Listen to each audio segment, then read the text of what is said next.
Oh. Ayun, good morning po. And good morning. We praise God po sa mensahe ng kinanda po ng Ado family. And happy birthday po, Ate Joy. Ayan. Happy birthday po, Ate Joy. We praise God that worthy is the Lamb. Na walang iba na karapat-dapat na purihin at walang iba ang dapat kilalanin kundi ang ating Panginoong Jesucristo. At ngayon naman po ay tayo po ngayon ay dadako na sa ating pag-aaral ng salita po ng ating Panginoon. And we are so thankful for the Lord dahil kumbaga this is fourth na kumbaga series po natin. Dahil ang series po natin ngayon sa buong buwan o 2 buwan is all about the Baptist distinctives. Na nawa ay mas lalo tayong malaman natin, ma-realign tayo, ma-enlighten po tayo kung bakit ito po yung pinanghahawakan natin sa ating iglesia at ito po yung ginagawa po natin at gawain po natin sa isang iglesia.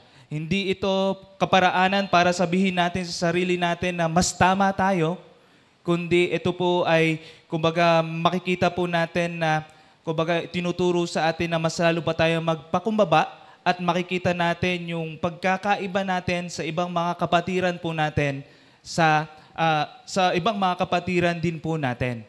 Di ba? Na mas lalo natin din silang maintindihan at makita natin kung ano yung mga katuruan po ng salita din po ng ating Panginoon. Amen? Sa salita po ng ating Panginoon. Tulad nga ng mga nakaraan na mensahe po natin na patungkol po sa series po natin sa Baptist distinctives. Diba? Yung una natin pinag-aralan sa first Sunday is yung biblical authority. Diba? Nang tinuturo po doon, the final say, the final decision po, at yung final na authority ng buhay natin bilang isang mananampalataya, walang iba kundi ang salita po ng ating Panginoon. At ang salita ng ating Panginoon, ang tinuturo niya, wala nang iba kundi ang ating Panginoong Jesucristo. Na yung Old Testament is the foreshadowing ng ating Panginoon Jesucristo at yung New Testament is the revelation ng ating Panginoong Jesucristo. Kaya makikita po natin kahit sa Old Testament, kahit sa New Testament, pino-point outs po ang ating Panginoong Jesucristo. And then yung pangalawa naman po na makikita po natin doon, autonomy of the local church. Na makikita po natin sa isang iglesia, dito po sa ating iglesia, kumbaga wala tayong kinikilala na head. Ang kinikilala natin na head, kumbaga wala tayong kinikilalang tao na head. Ang kinikilala natin na head, walang iba kundi ang ating Panginoong Jesucristo. Di ba? Lahat po tayo dito ay pantay-pantay. Just like the body of Christ. Lahat po tayo dito ay importante. At lahat po tayo nawa ay magfa-function as well as the body of Christ. Amen? Di ba? At ang ating sinusunod, ang ating batayan, walang iba kundi ang ating Panginoong Jesucristo. He is the head of the church. Di ba? Kaya nga po, mayroon tayong mga pinag-aralan about the head of the church.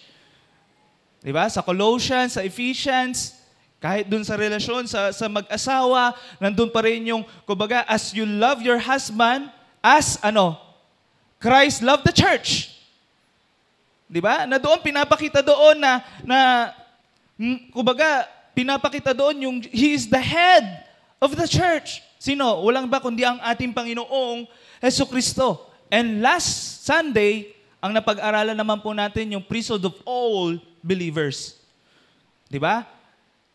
Na dati, sa Old Testament, makikita po natin na kinakailangan pa nila na pumunta sa isang pari, pumunta sa isang Levitico or sardote, makikita rin po natin doon upang umugnay sa Diyos.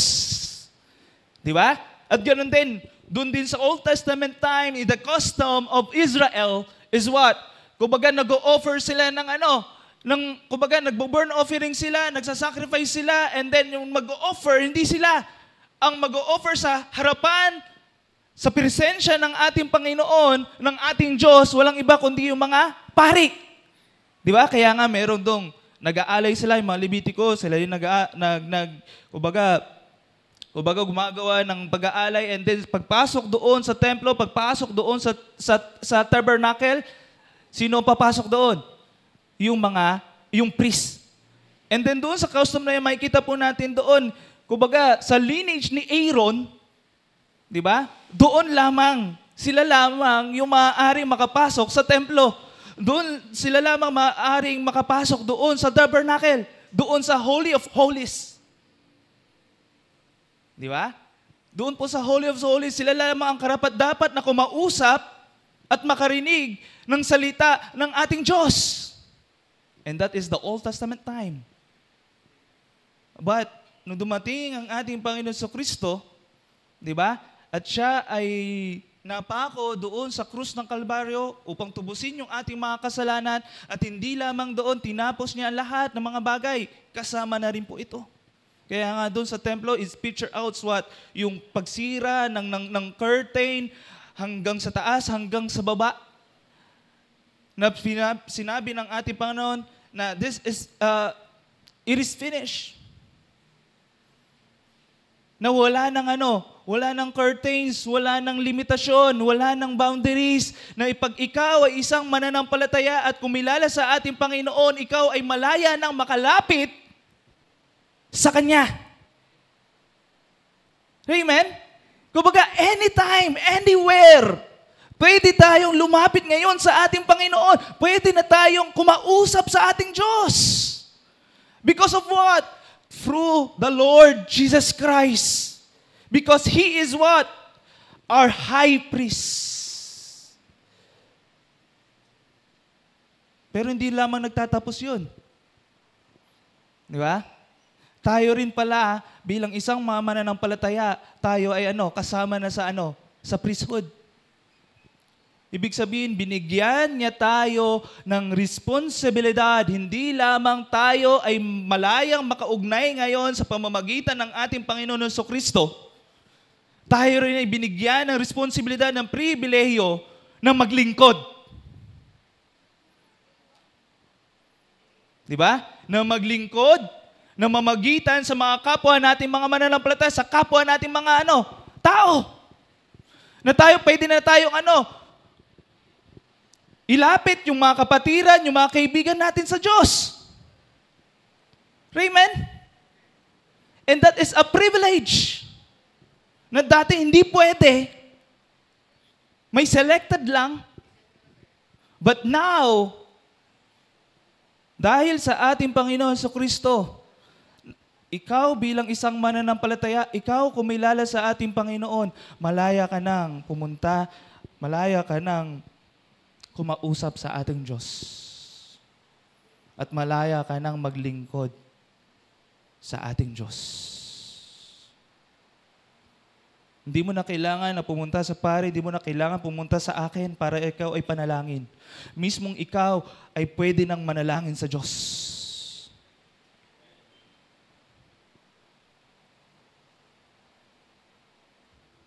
Na hindi lamang ang papastor, di lamang yung kung ano-anong mga nangunguna sa iglesia ang dapat ang maglingkod sa Panginoon. Lahat po tayo ay pwede maglingkod na sa Panginoon. Kaya nga, in-illustrate niya, describe niya ang church, ang isang iglesia is what? It is the body. That everything can worship God, that everything can serve God. At lahat po tayo ay pantay-pantay. Hindi lang po ang pastor yung nagdidesisyon. Lahat po tayo ay nagdidesisyon. Hindi lamang po ang pastor ang naglilingkod. Lahat po tayo ay pwede pong maglingkod sa Diyos. Sa ating Panginoong Jesucristo. Amen? Biro mo, napakasaya na pwede pala natin paglingkuran na ngayon ng ating Panginoon Jesucristo. Lahat ng aspeto ng ating pamumuhay, lahat ng ating mga ginagawa, lahat ng mga pinupuntahan natin, pwede na tayong maglingkod, pwede na tayong lumapit sa Kanya. Pwede na nating ipakilala ang Panginoon sa buhay po natin. Tama po? And now, sa ating pag-aaral. Na ikaapat naman po na ating pag-aaralan, hindi lamang po ang biblical authority, hindi lamang po ang autonomy of local church, hindi lamang po ang priesthood of all believers. Pang-apat na ating mapag-aaralan sa Baptist distinctives ay may kita po natin yan, yung the two ordinances of the local church. The two ordinances of the local church. And I entitle God's message for this morning is what? Two pictures in one message. Bakit ko po nasabi yan? Diba? Dalawang larawan, pero iisa lang yung kwento. Diba? Iisa lang po ang kwento. At bakit ito bilang isang iglesia, bilang isang church, isang body of Christ, bilang isang mananampalataya, ito yung dapat natin isa pamuhay, ito yung dapat nating gawin bilang isang pamilya. At bakit ito ay napaka-importante na ginagawa ng isang pamilya, ng isang iglesia. Diba? When we say ordinance, kumbaga, tumingin po tayo sa mga dictionary, di ba? Ordinance is the authoritative rule, law, decree, or a command. Di ba? Ibig sabihin, ito po ay batas. Ito po ay inutos. Na itong dalawang ordinances na ito po ay inutos. Ito po ay batas na dapat isapamuhay, gawin ng isang mananampalataya sa isang iglesia. Sa isang church. Di ba? Sa isang church. Bakit? Di ba? Kasi minsan, kumbaga, etong two ordinances na ito, minsan na-overemphasize at nami-misinterpret pa ito. Tama? And bakit nga ba sa atin, dalawa lang yung ordinance natin ginagawa? Bakit nga ba ang Lord's Supper, bakit nga ba ang baptism, yung dalawang ito, yung ginagawa natin? Na binibigyang importansya po natin. Bakit hindi tatlo? Bakit hindi natin naisama yung washing of feet? Which is, ang ating Panginoon Kristo yung gumawa na to. But yung pinagkakaiba nito is what? Yung mensahe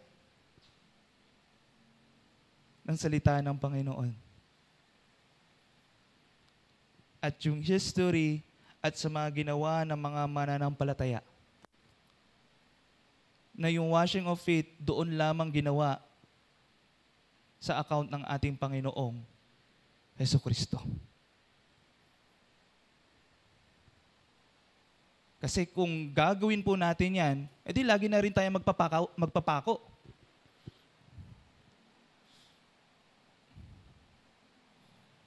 Tama? Lagi na natin gawin yung mga bagay na yan.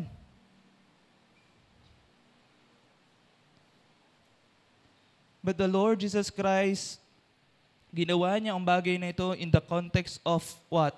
Humility. In the context of what? Kasi nagtatalo yung mga disipulo, sino yung nasa kanan, sino yung nasa kaliwa.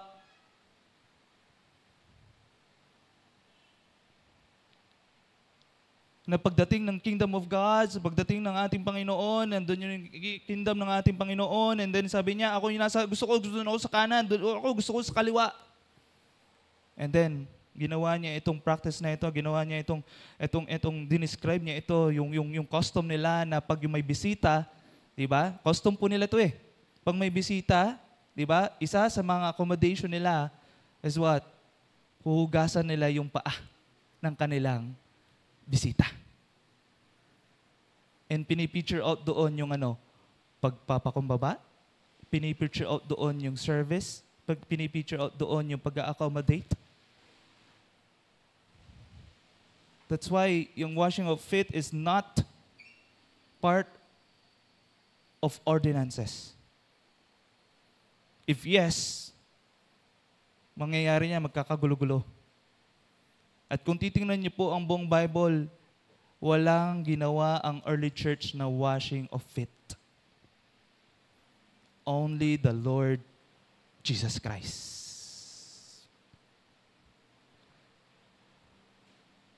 Kaya nga sabi ko nga, pipilosopuin ko, kung gagawin niyo yan, di gawin mo na rin yung pagpipilitin siya. Kasi before the crucifixion, washing of feet, and then yung crucifixion. Ang Panginoon lamang ang tanging gumawa ng mga bagay na yan.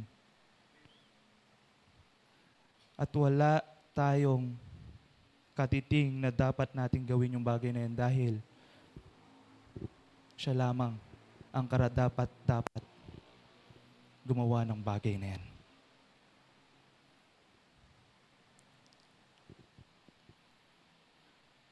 Kaya as a believers, as Baptists,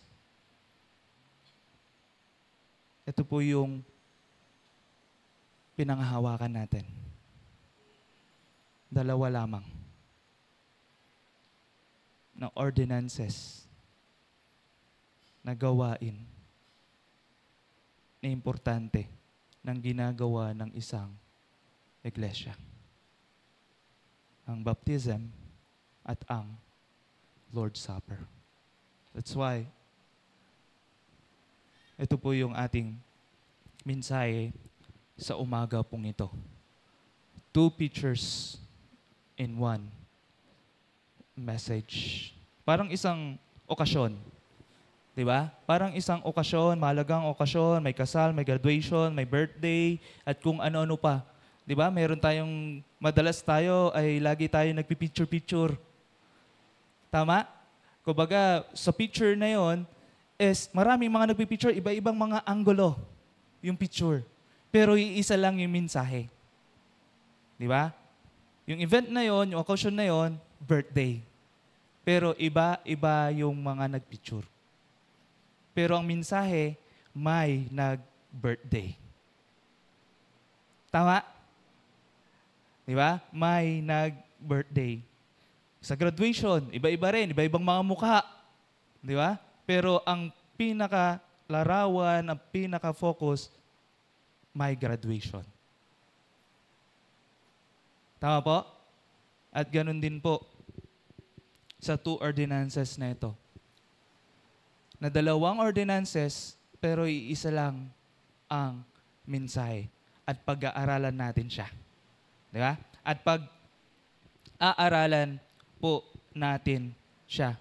Na yung baptism, makikita po natin sa baptism is what? Ito po ay nilalarawan ng pagsunod, pagdeklara, patotoo natin bilang isang mananampalataya na ikaw ay sumusunod at kumikilala sa ating Panginoong Heso Kristo. And then yung Lord's Supper naman ay larawan ng ating pag-alala, 'di ba? Yung yung baptism is what? Patotoo.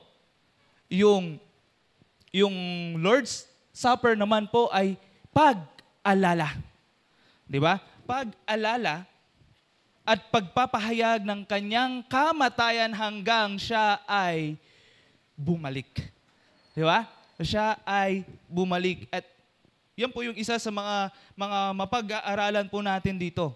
Di ba? Magkaiba sila ng picture, pero iisa lang ang mensahe. Ano? Ang ibalheyo ng ating Panginoong Jesucristo. Because baptism is picture out yung yung pagkamatay ng Panginoon at pagkabuhay ng Panginoon. At yung Lord's Supper is what? Yung kamatayan din ng Panginoon at yung pagkabuhay din ng Panginoon. Di ba? Iisa lang, dalawang picture pero iisa lang ang mensahe. Di ba? In short, the gospel of Christ. Tama po? The gospel of Christ. And I hope and I pray sa pag-aaral po natin 'Di ba? Itong umaga na ito ay mas lalo po tayong ma-enlighten, mas lalo pa tayong na makita yung katotohanan, katuruan ng dalawang ordinances na ito. And then makikita rin natin yung pinagkaiba, 'di ba? Ng ibang mga kapatiran natin, ng mga kaibigan natin sa paligid po natin. And pag-aaralan po natin siya. Di ba? Pag-aaralan po natin siya. Ayan. Kasi minsan, nami-misinterpret, minsan, no-overemphasize din po siya. Di ba? No-overemphasize din po siya. Meron tayong dalawa na mapag-aaralan. Siyempre, it's very common. Di ba? Very obvious yung dalawang pag-aaralan natin. Yung una is what? Baptism. Di ba? Di ba? Baptism. This is what? Identification with Christ. Pero binago ko po siya, this is what? A proclamation in Christ. Di ba? This is a proclamation in Christ. Kumbaga, patotoo natin ito.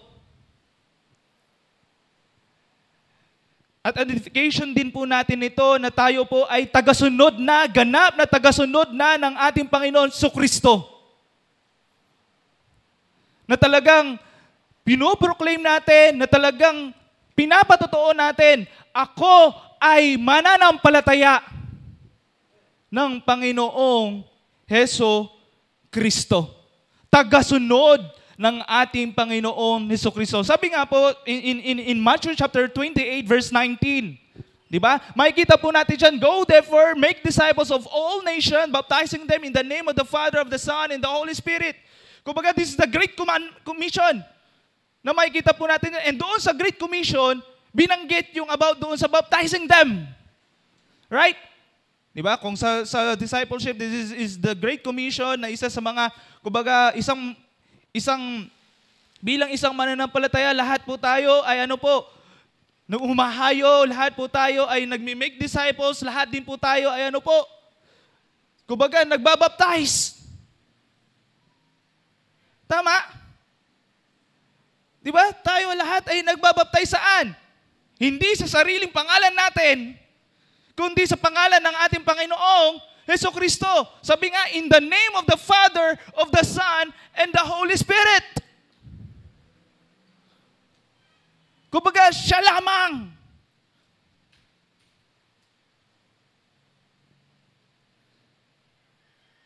Na yung baptism is, kumbaga yung context ng baptism dito po, ito ay inutos po ng ating Panginoon Hesus Kristo sa mga disipulo. Diba? Kung pag-aaralan po natin yung gospel na yan, na kumbaga yung pagkatapos, ikatlong araw, siya ay nabuhay na muli at siya po ay nagpakita na rin sa mga ibang mga followers at nagpakita na rin siya sa 12 disciples niya. And then ito po yung last na sinabi niya sa mga disipulo niya, go! Make disciples of all nations, baptizing them in the name of the Father, the Son, and the Holy Spirit. Teaching them.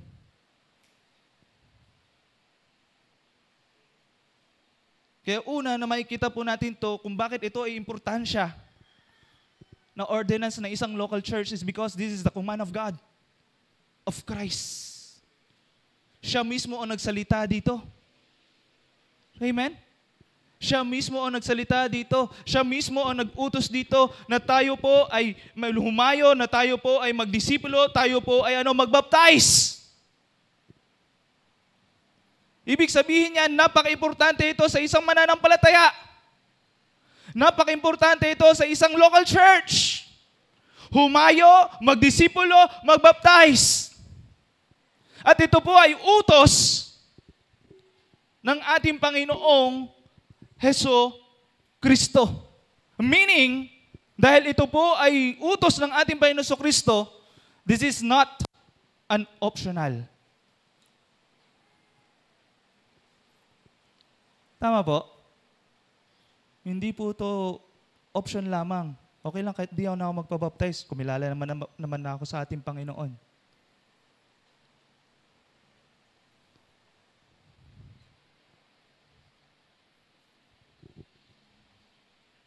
And baptism is an act of obedience to Christ.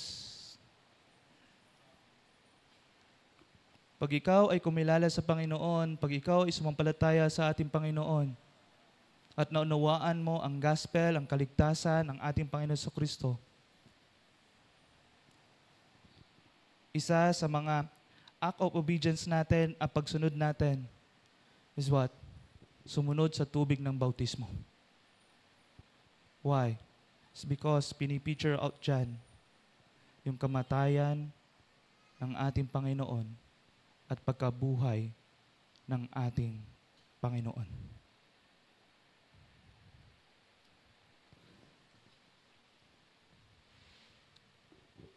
It is command of God. It is a command of Christ. Pangalawa, because it publicly identifies us with Christ. Di ba? Pinipicture out po dyan. Now we are buried therefore with Him by baptism into death, in order that just as Christ was raised from the dead by the glory of the Father, we too might walk in the newness of life. Nasabi sa Romans 6:4. Hindi lamang command ito, hindi lamang ay publicly na identifies us with Christ. Pangatlo is because it's demonstrate our new life. Di ba? Sabi nga po sa Romans 6 pa rin po, sa bandang dulo, we too might walk in the newness of life. Kumbaga, ikaw ay binago ng Panginoon, ikaw ay yung tinatawag na salita ng Panginoon, born again ka na. Di ba? Na ikaw ay born again na. Ikaw ay binago ng Panginoon, ikaw ay tinubos na ng ating Panginoon, at ikaw ay bagong nilalang na. Kaya napaka-importansya yung baptism. Hindi lamang doon sa command ng ating Panginoon, hindi lamang ito mag-publicly na mag-identify us, hindi lamang ito po ay mag-demonstrate ng ating bagong buhay.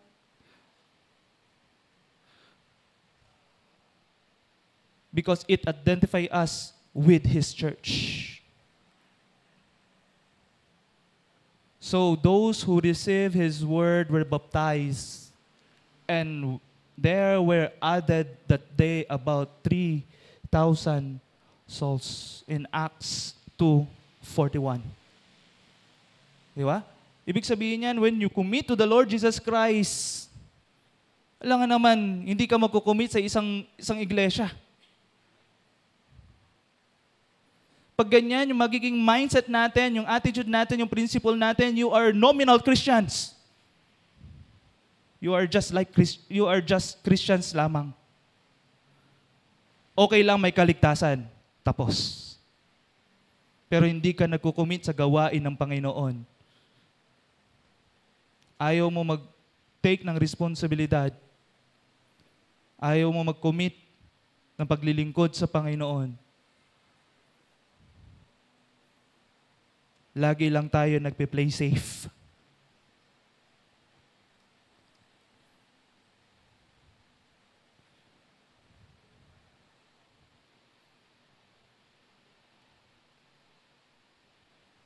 At yung ibang mindset, ibang perspective, kung ano lang gusto ko, yun yung gagawin ko. Kung saan ako na-entertain, doon ako pupunta. Pero sa body of Christ, bilang isang mananampalataya, tanggalin natin yung bagay na yan.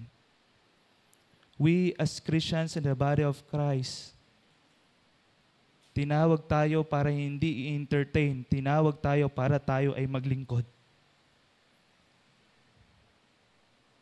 Maging parte ng isang iglesia.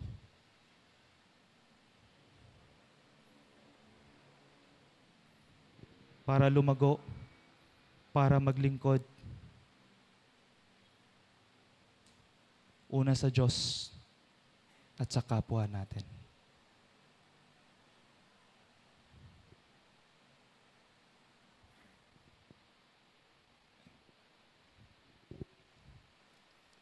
at sa kapwa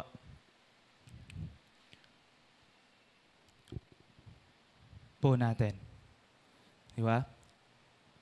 And baptism, hindi po siya nakakapagligtas. Take note for that. Ang baptism ay hindi po siya nakakapagligtas. Yes, is picture out the gospel, is picture out about Jesus Christ, yung ginawa po ng ating Panginoon, but hindi po ito nakakapagligtas. Na yung ibang mga katuruan, yung ibang mga kapatiran o kaibigan po natin, sinasabi, kailangan mo magbaptize para ikaw ay maligtas. That's a big no.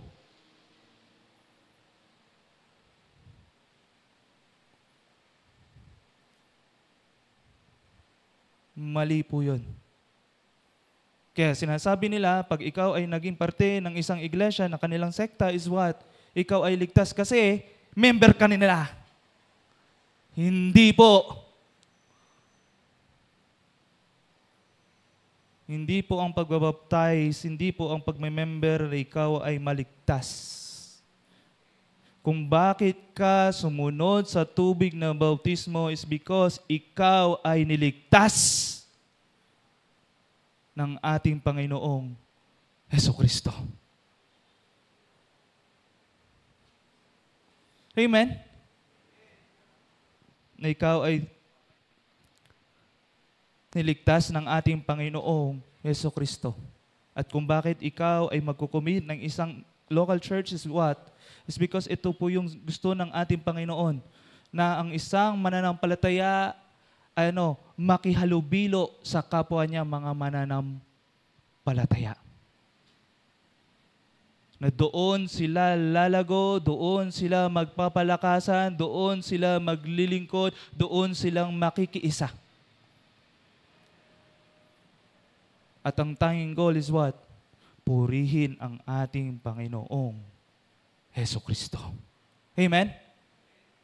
Purihin ang ating Panginoong Hesukristo.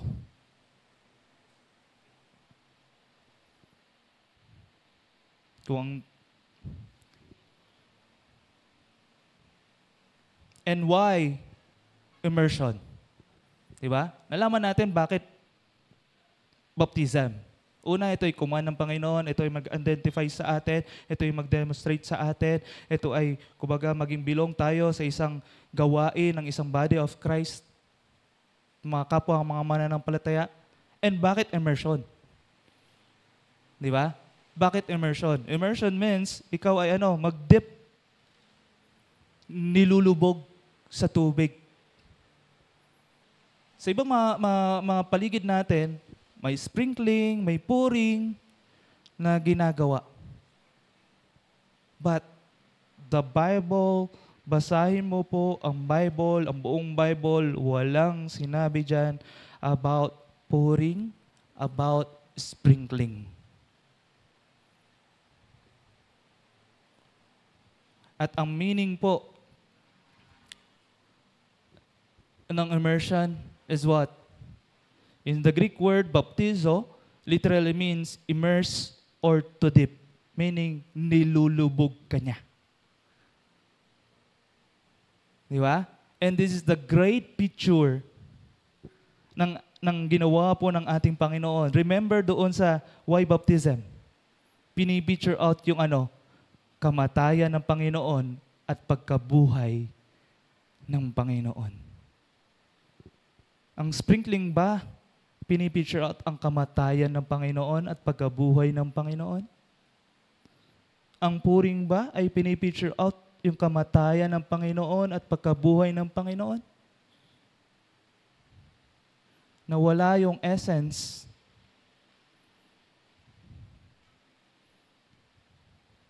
ng ginawa ng ating Panginoong Hesukristo.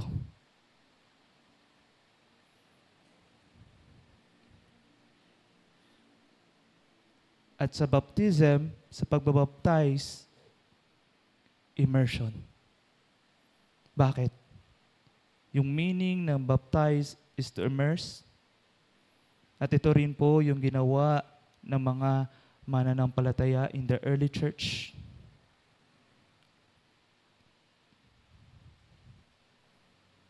at ginawa din po ng ating Panginoong Jesucristo. Amen? Kumbaga, nung siya po ay, nagsimula na pagmi-minister sa mundong ito, and then nakita niya si John the Baptizer, di ba? Anong ginawa niya? Sumunod siya sa tubig ng bautismo. Mismo siya sumunod.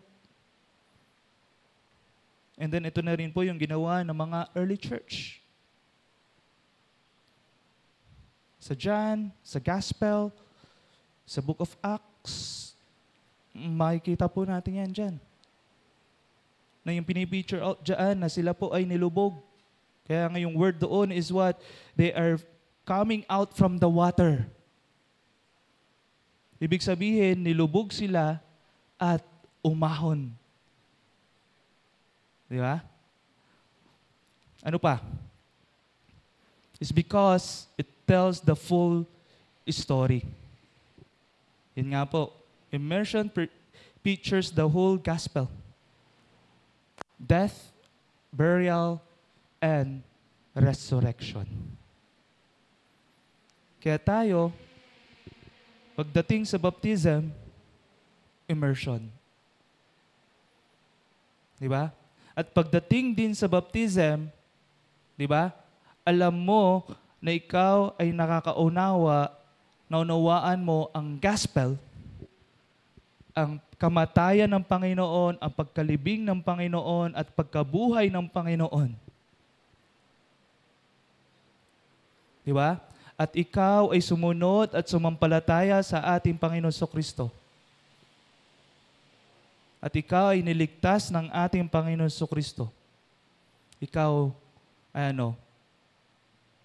pwede nang sumunod sa tubig ng bautismo. Meaning, may kaisipan na yung mga mananampalataya. Hindi po yung mga ibang sa paligid natin is what? Yung binyag, yung word na binyag, yung baby, binibinyag, yung binabaptize sila, pouring, sprinkling. Pero hindi po yun. Wala silang kamalay-malay sa ginagawa po nila. Again, ang baptism ay hindi nakakapagligtas. Ang binyag ay hindi po nakakapagligtas. Ang baptism, ang binyag, ang pagsunod sa tubig ng bautismo, ito ay, patotoo ng isang mananampalataya na, di ba? Kumbaga, may pang-unawa na. Alam niya na ang gospel, kilala niya na ang ating Panginoon Jesucristo at siya ay gustong sumunod sa ating Panginoon at magkukumit siya.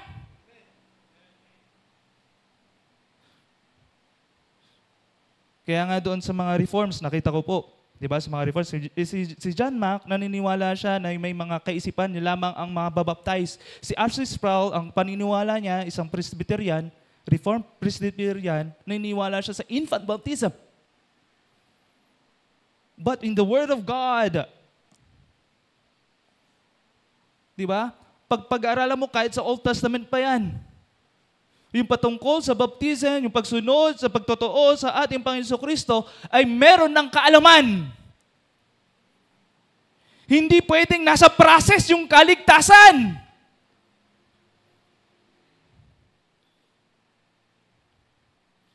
Ibig sabihin yan, pag ikaw ay nabinyag and then yung process ng kaligtasan, doon palang mangyayari. Kasi gumagawa ka doon ng mabuti, kasi member ka ng sekta nila. Ibig sabihin yan, ang kaligtasan na-obtain. Hindi po. Hindi ka nabaptize para ikaw ay maligtas. Ikaw ay nabaptize dahil ikaw ay ligtas na. Amen? Alam mo na ang ginagawa mo. Alam mo na kung sino pinaglilingkuran mo. Alam mo na ang sinasampalatayaan mo. Kaya ka sumunod sa tubig ng bautismo.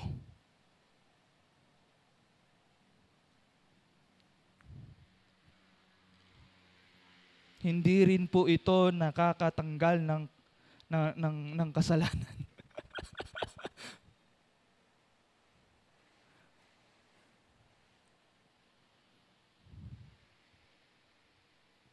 First of all, na ikaw ay sumampalataya sa Panginoon. At during that time, pinagbayaran na ng ating Panginoon ang kasalanan mo. Hindi mismo sa pagbabautismo.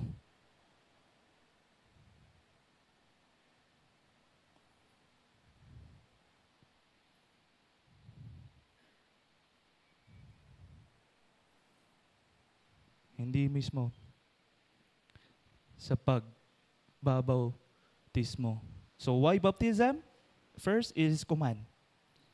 Di ba? Second is identify us. It's the demonstration. And also identify us na maging kabilang ng isang isang grupo ng mga mananampalataya. And why immersion? Because it is best represent the biblical picture. Because it was the New Testament practice na mismo ang ating Panginoon Kristo sumunod sa tubig ng bautismo. Pangatlo is because it tells us the full story. Ano po yun? Death, burial, and resurrection. Di ba? Kaya principle natin na matutunan po natin dito, baptism is a public declaration of our faith in Jesus, showing that we have died to sin, been raised on a new life, and now belong to Him. Di ba? Na ikaw ay belong na po sa ating Panginoon Kristo. Na pinipicture out doon, nagpapatotoo ka na ikaw ay binago ng Panginoon, nagpapatotoo ka na ikaw ay sumusunod sa Panginoon, ikaw ay nagpapatotoo na ikaw ay pamamay-ari na ng ating Panginoong Jesucristo. Amen? Na ikaw ay pamamay-ari na ng ating Panginoong Jesucristo. Pangalawa, na makikita po natin. Di ba? Hindi lamang doon sa baptism, pangalawang ordinance na mapag-aaralan po natin, na pinanghahawakan po natin, is the Lord's Supper, our remembrance of Christ. Sabi nga po doon sa 1 Corinthians chapter 11, verses 23 to 26, sinortcut ko na lang po, di ba? Do this in remembrance of me. Dalawang beses po yan nabanggit diyan sa passage na yan. Di ba? Dalawang beses po yan na nabanggit. Yung pag-take ng bread, do this as remembrance of me. Pag-take ng cup, do this as remembrance of me. And then, for as often you eat this bread and drink the cup, you proclaim the Lord's death until He comes. Ano ulit yung pagkaparehas doon sa baptism? It picture out what? Death, burial, and resurrection. Tama po? Kumbaga doon, magkaparehas po sila. Ang pag-aalala natin ng Lord's Supper is what? Yung ginawa ng ating Panginoon Kristo. Namatay siya, nilibing siya, at siya ay nabuhay na muli. Kaya nga, dito pa lang sinasabi doon, you proclaim the Lord's death until He comes. Na pinapakita doon. Kaya nga may tatlong principle tayo doon. Looking inward, looking forward, looking backward, looking forward, looking inward. Na looking back na, kumbaga inaalala natin, ginawa ng ating Panginoon Kristo. Looking forward, dahil ikatlong araw siya nabuhay na muli. Na ngayon ay nandun sa kaharian niya. Diba? Na inaasikaso niya, ginagawa niya yung tahanan ng kanyang mga anak. And then, pag natapos yun, darating siya dito sa mundong ibabaw. At makakasama natin siya. Kukunin niya tayo.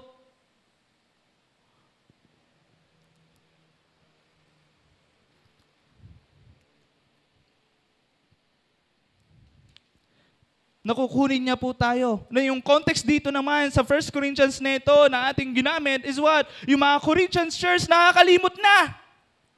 Yung totoong essence ng Lord's Supper. Biro mo naman, araw-araw ba naman sila gumagawa nun?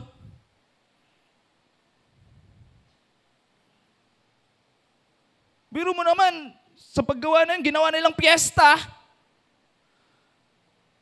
Di ba? Nakalagay dito na hindi yung sa Lord's Supper, hindi yung para ikaw ay mabusog. Para ikaw ay maging lasing. Malasing. Yan yung ginagawa ng mga Corinthians believers doon. Nawawala na yung essence. Yung importansya ng Lord's Supper.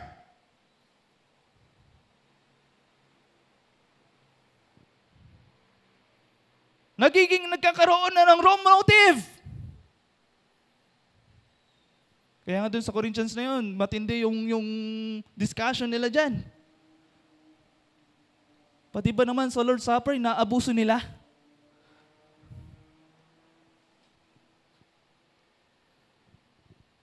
Nawawala na yung essence, yung importansya, yung kautusan ng ating Panginoon. Nawawala na yung kahulugan.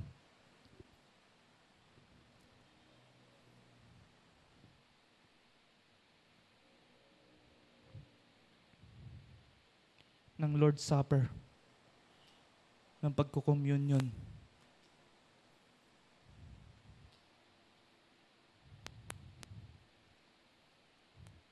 At ang Lord's Supper ay hindi rin po nakakapagligtas. Hindi po nababawasan ang kasalanan natin. Sabihin natin, "Uy, kakain ako ng tinapay, inom ako ng juice para mabawasan naman yung kasalanan ko." Hindi po.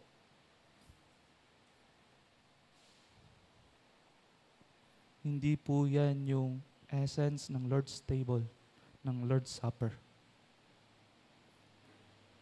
Hindi po yan yung tinuturo ng Lord's Supper.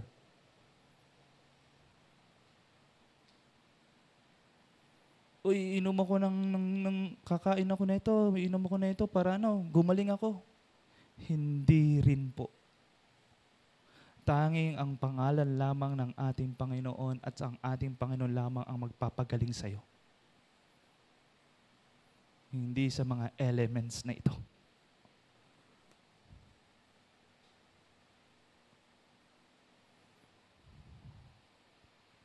Kaya kung ganyan yung thinking natin, tanggalin po natin yan. Dahil nagkakasala lang po tayo.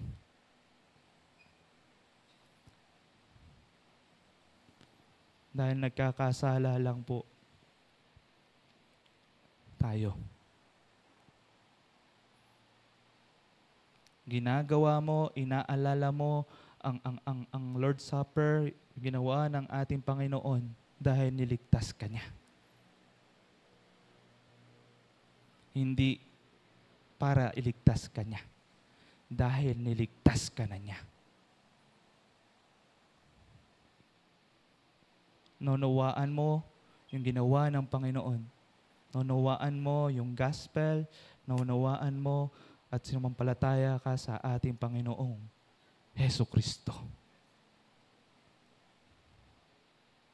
At ang Lord's Supper, hindi po siya nakakapagligtas.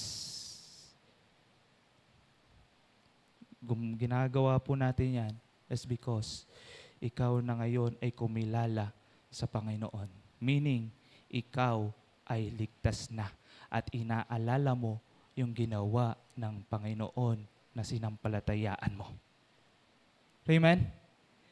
Na sinampalatayaan mo. Why Lord's Supper? Because it is Christ's command. Amen? It is Christ's command. Na doon din sa Lord's Supper na yun, yung mismong setting po ng ating Panginoon. Kumbaga sinabi niya sa mga disipulo na gawin nyo ito. And ganun din dito sa Kumbaga sa Corinthians na ito na sinulat po ni Apostle Paul, sabi nga dyan, do this in remembrance of me. It is what? A command. Tama po? Yung baptism, kung bakit natin gagawin yon is because it is command of Christ. Yung Lord's Supper, kung bakit tayo nakikipag-communion is because this is the Christ command. Amen? Ano pa? Because it help us to remember Christ's sacrifice. Kumbaga pinapaalala sa atin, oy, tinubos na ng ating Panginoon kasalanan mo, bakit ginagawa mo pa rin yan?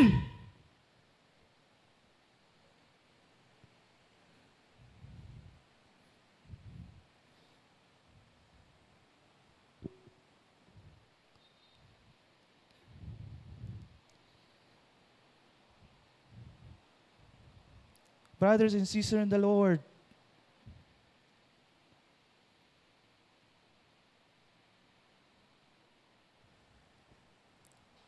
kung talaga tayo ay niligtas at tinubos ng ating Panginoon,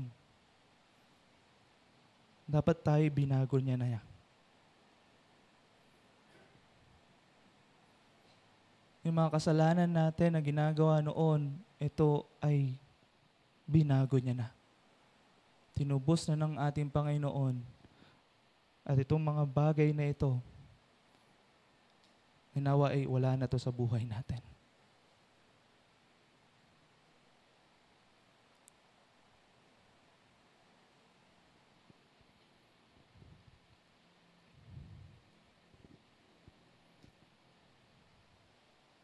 Na pinapaalala sa atin na ikaw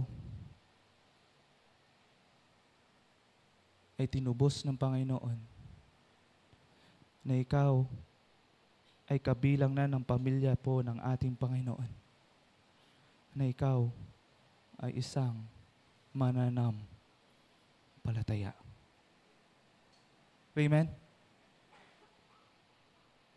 Kaya it helps us to remember Christ's sacrifice. Kaya nga sabi po dyan, for as often as you eat this bread and drink the cup, you proclaim the Lord's death until He comes. Diba? Hanggang saan? Sa pagdating ng Panginoon, gagawin natin, makikukomunyon tayo, inaalala natin yung ginawa ng ating Panginoong Hesukristo. Ano pa? Because it strengthens our fellowship with Christ and with one another. Sabi po sa 1 Corinthians 10:17, because there is one bread, we who are many are one body, for we are all partake of one bread. Diba? Na tayo ay nagpa-partake una sa lahat dahil kinikilala natin, inaalala natin yung ginawa ng ating Panginoon. Also, it helps us to strengthen one another. Na dahil sa ating Panginoon Kristo, niligtas niya tayo, at dahil sa ating Panginoon Kristo, pinagbuklod-buklod niya tayo. Amen? Pang-apat, because it anticipates His return. Diba? You proclaim the Lord's death until He comes. Ang Panginoon hindi na natiling patay. Ikatlong araw siya ay nabuhay na muli, na ngayon ay nandun sa kanyang kaharian. At ang pangako niya sa atin, babalik siya. Amen? Na lahat ng mga mananampalataya, lahat ng mga nakumilala sa Panginoon, yun yung pinangahawakan. Yung greatest reunion ng bawat isa, yung greatest event ng ating Panginoon na sinampalatayaan natin, harap-harapan nating makikita. Harap-harapan nating sasambahin. Amen? harap-harapan po natin na sasambahin. How we practice the Lord's Supper. Una, bread and cup are the symbols of Christ's body and blood. Diba? Ayon doon sa ating nabasa sa 1 Corinthians 11:23-25, "For I received from the Lord what I also delivered to you, the Lord Jesus on the night when he was betrayed took bread, and when he had given thanks, he broke it and said, 'This is what? My body, which is for you. Do this in remembrance of me.' And the same way also he took the cup after supper, saying, 'This cup is the new covenant of my blood. Do this as often as you eat this bread, as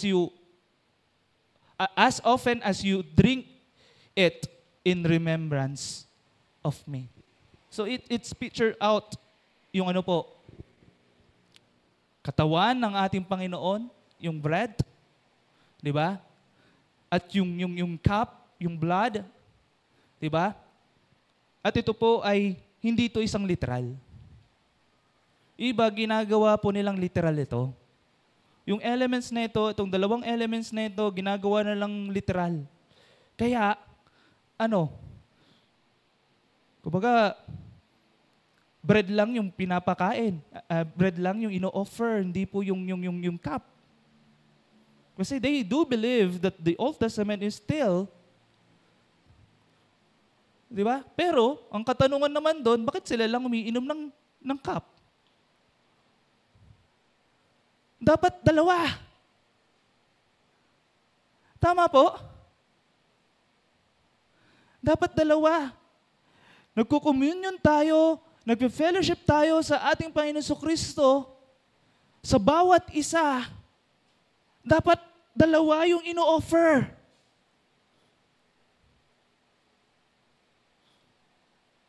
Di ba? Yung katawan ng ating Panginoon is picture out doon sa bread. Tama? Doon sa bread. And then, yung cup is picture out about yung blood ng ating Panginoon. Yung katawan ng ating Panginoon, dito natin makikita yung paghihirap ng ating Panginoon, yung pamumuhay ng ating Panginoon, at yung kanyang paghihirap para lang sa atin. And then, yung dugo ng ating Panginoon is pagtubos sa ating mga kasalanan. Eh bakit? Pag sa ordinances, sa communion, is what? Bread lang.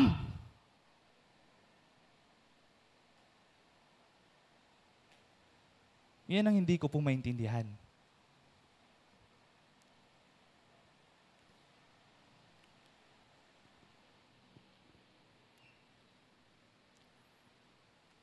Pero sa pag-aaral natin, itong dalawa na ito ay kasama sa communion. Itong dalawang elements na ito ang magpapartake ang lahat ng mga mananampalataya. Amen? Ano pa? Partake reverently and self-examination. Na bilang paalala sa atin, paalala natin sa ginawa ng ating Panginoon Jesucristo. Di ba? Sabi sa Corinthians, examine yourself. Tama? Bilang hindi mawala yung essence ng ginawa ng ating Panginoon, hindi maabuso yung ginawa ng Panginoon. Mabigyang importansya, mabigyang respeto yung ginawa ng ating Panginoon Jesucristo sa buhay natin. Tama po? Kasi sa Corinthians nga po, inaabuso. Yung sa Corinthians nga po, ginagawang piyesta na.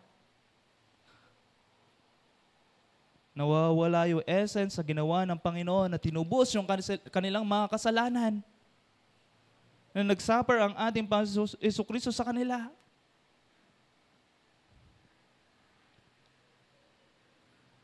Kaya, paano natin to pinapractice? Di ba? Na dalawang elements, yung ino-offer natin, and then, pinapractice natin ito, na binibigyan natin ito ng importansya. At hindi natin ito inaabuso. At paalala sa ginawa niya at paalala rin sa atin. Meron bang progreso na ginagawa ang ating Panginoon na ikaw ay kanyang binabago at ginagamit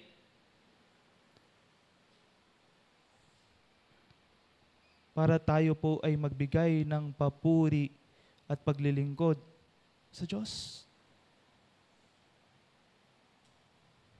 Ano pa? We practice of the Lord's Supper or Lord's Table on the first Sunday of the month. Bakit? Iba linggo-linggo, iba quarterly, iba once a year. Tama? Pero hindi ko naman sinasabing mali sila. Wala namang pinagkaiba doon. But I do believe why we practice once a month is because in the early church, ginawa po nila ito. Sabi po dyan, on the first day of the week, when we gather together to break bread. Di ba? Na pinapakita dyan, may araw, may okasyon na tayo po ay nagpa-partake. Kaya nga sa Corinthians, di ba? Ginagawa nilang piyesta, naabuso. Laging ginagawa nila, nawawala na ng essence.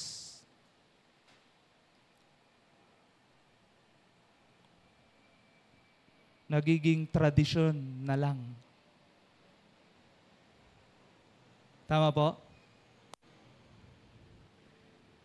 Kaya, principle, the Lord's Supper reminds us of Jesus' death, resurrection, helping us remember His blood, His love, proclaim His sacrifice, and stay faithful until He comes back.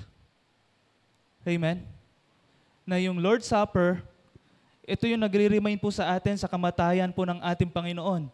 Ito yung nagre-remind sa atin doon sa pagkabuhay na muli ng ating Panginoon. At ito ang tumutulong sa atin na mag-remind sa atin yung sa pagmamahal ng Panginoon, sa pag-proclaim ng kanyang sakripisyo, at na maging tapat hanggang saan?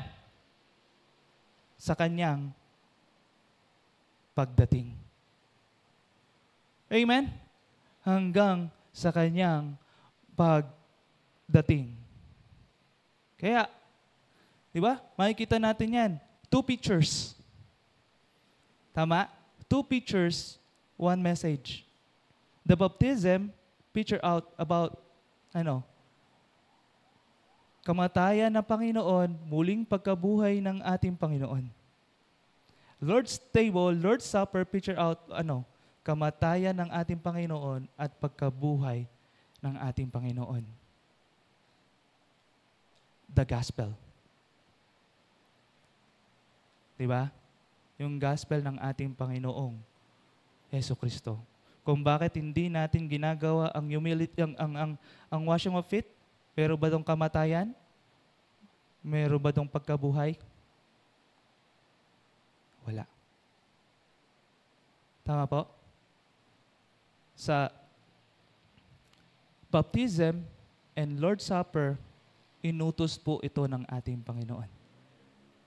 Kaya napaka-importansya po siya sa atin. Kaya bilang mananampalataya, I hope and I pray na nawa na-enlighten tayo, na realign po tayo. At ang baptism at Lord's Supper ay hindi po ito nakakapagligtas. Ang baptism at Lord's Supper, hindi po ito nakakatanggal ng kasalanan. Ang baptism at Lord's Supper, hindi rin po ito nakakagaling. Kung bakit natin ito ginagawa is because niligtas ka ng ating Panginoon. Amen? Sumusunod tayo sa ating Panginoon. Tama po? Sa ating Panginoon. Kaya, I hope na sana ay maliwanag po ang bawat isa sa atin kung bakit ito yung ginagawa natin bilang isang mananampalataya at bilang isang iglesia, na binibigyan natin ng importansya ang dalawang ordinances na ito. Dahil una, ito ay utos ng Panginoon. Pangalawa, ito ay pinipicture out sa kamatayan ng Panginoon at sa pagkabuhay ng Panginoon. At paalala sa atin kung paano tayo niligtas ng Panginoon. Amen? Ng ating Panginoon. Kaya, yung two ordinances ng ating ng local church is what? Baptism, our proclamation in Christ. Lord's Supper, our remembrance of Christ. Hindi po siya isa, hindi po siya tatlo, hindi siya apat, dalawa po na binibigyan natin ng importansya. Kaya, baptism and the Lord's Supper are Christ's commands that show the gospel. We do them not to be saved, but to obey Jesus and show our faith in Him. Amen? Amen po ba? Kaya, may tatlo tayong discussion. Ina-apply na po natin yung stop, start, and continue. Di ba? Sa ating discussion ay discuss po natin ito. Sabi sa stop is anong mga maling pananaw o gawain tungkol sa baptism at Lord's Supper na dapat nating ihinto. May limbawa na rin tayo, pagtrato sa kanila bilang paraan ng kaligtasan, tradisyon lang, o walang paghahanda ng puso. Di ba? Start. Ano ang mga hakbang na pwede nating simulan para mas maituro at maipakita na ang baptism at Lord's Supper ay larawan ng Ebanghelyo. Di ba? At pangatlo, continue. Ano ang mga magandang ginawa ng ating church o iglesia tungkol sa ordinances na dapat nating ipagpatuloy? Malinaw na pagtuturo, paghahanda bago sa Lord's Supper, malinaw na baptism class. So, let us have, magkaroon tayo ng kumbaga, discussion ayon din sa ating mga napag-aralan. Sige po, I give you 10 minutes po sa ating sa ating discussion sa sermon process po natin.